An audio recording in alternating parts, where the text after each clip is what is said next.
வணக்கம்.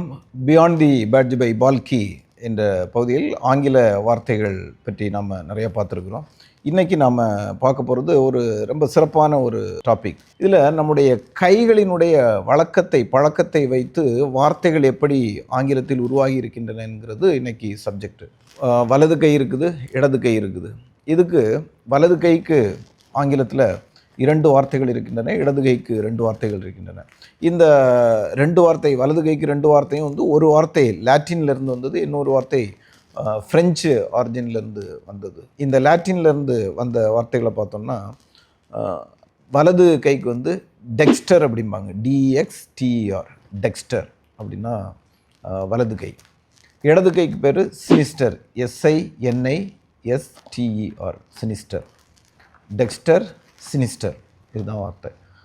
இப்போ இந்த வார்த்தைகளை வச்சு அறிவியல் அந்த அளவுக்கு வளராத காலத்தில் அதனுடைய பொருள் ஒரு பின்தங்கிய ஒரு பொருள் அப்படின்னா ஒரு பேக்வேர்ட் திங்கிங் அப்படின்னு தான் சொல்லணும் இந்த வார்த்தைகளுடைய பொருட்களை பார்க்கும்போது. அதனால் நான் பேக்வேர்ட் திங்கிங் அப்படின்ட்டு சொல்லும்போது அந்த வார்த்தைகளை நாம் எந்த அளவுக்கு நாம் வழக்கத்தில் பயன்படுத்தணும் அப்படிங்கிற ஒரு கேள்வியும் வருது. ஏன்னா காலப்போக்கில் ஒரு காலகட்டத்தில் மக்களை பற்றிய, மனிதர்களை பற்றிய நம்பிக்கைகள் அறிவியலின் அடிப்படையில் இல்லாமல் மூட நம்பிக்கைகளின் அடிப்படையில் இருக்கும்போது ஒரு சில பொருள் ஒரு சில வார்த்தைகளுக்கு வந்திருக்கின்றன. அந்த மாதிரி தானே இந்த வார்த்தைக்கும் வந்திருக்குது. இப்போ டெக்ஸ்டிரஸ் அப்படின்ட்டு சொன்னோம் அப்படின்னா அதுக்கு மீனிங் என்ன அப்படின்னா, திறமையான ஒரு நபரை சொல்லும்போது டெக்ஸ்டிரஸ் அப்படிம்பாங்க. ஏன்னா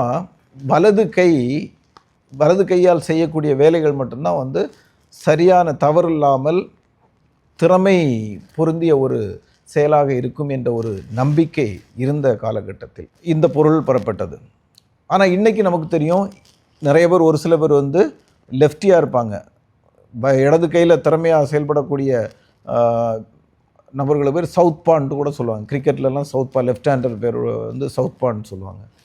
ஸோ இன்றைக்கி இந்த வலது கை பழக்கம், இடது கை பழக்கம் ஜெனட்டிக்கலி டிட்டர்மின்ட் அப்படிங்கிறதும் நமக்கு ஓரளவு தெரியும். அது இருக்குதோ இல்லையோ, பட் அறிவியல் ரீதியாக உடம்பில் இருக்கக்கூடிய ஒவ்வொரு பார்ட்டுக்கும் ஒவ்வொரு தேவை இருக்குது, ஒவ்வொரு பணிகள் இருக்கின்றன. அதன் அடிப்படையில் வார்த்தைகளை பயன்படுத்துவது அறிவியல் அடிப்படையில் இல்லாத ஒரு பயன்பாடு என்று தான் சொல்லுவேன். ஸோ இந்த டெக்ஸ்டிரஸ் அப்படிங்கிறது திறமையான ஒரு செயல். டெக்ஸ்டிரிட்டி அப்படின்னா அதனுடைய நவுன். டெக்ஸ்ட்ரஸ்ங்கிறது அட்ஜெக்டிவ் அண்ட் டெக்ஸ்டிரிட்டி அப்படிங்கிறது நவுன். இதனுடைய ஆப்போசிட் சினிஸ்டர். சினிஸ்டருங்கிறது கெட்ட எண்ணங்கள் உள்ள நபரை கூட சினிஸ்ட்ரஸ் அப்படிம்பாங்க. சினிஸ்டர் ஐடியாஸ் அப்படிம்பாங்க. ஸோ தவறான எண்ணங்கள், தப்பான எண்ணங்கள். ஸோ அந்த அடிப்படை என்ன அப்படின்னா அதாவது ஒரு காலத்தில் எப்படி நம்பிக்கிறதுனா, இடது கை பழக்கம் உள்ளவர்கள் நல்லவர்கள் அல்ல அப்படின்ட்டு கூட பழக்கம் இருந்தது. அந்த அடிப்படையில் தான் இந்த பொருள் வந்தது. இடது கையை பயன்படுத்துபவர்கள் நல்லவர்கள் அல்ல, அவர்கள் செய்யக்கூடிய காரியங்கள் சரியாக இருக்காது, தவறான ஒரு முடிவை தரக்கூடியது, இப்படி பொருள் இருந்ததுனால அதை சினிஸ்டர் டிசைன் அப்படிம்பாங்க, சினிஸ்ட்ரஸ். ஸோ இன்றைக்கி அறிவியல் வளர்ந்ததுக்கப்புறமா நம்ம இது சொன்னோம் அப்படின்னா இது ஒரு தவறான ஒரு எண்ணங்களின் அடிப்படையிலான ஒரு முடிவுங்கிறது தெரியும். ஸோ இந்த 2 வார்த்தைகள் லாட்டின்லேருந்து வந்த வார்த்தைகளை ஆங்கிலத்தில் அடாப்ட் பண்ணியிருக்கிறாங்க.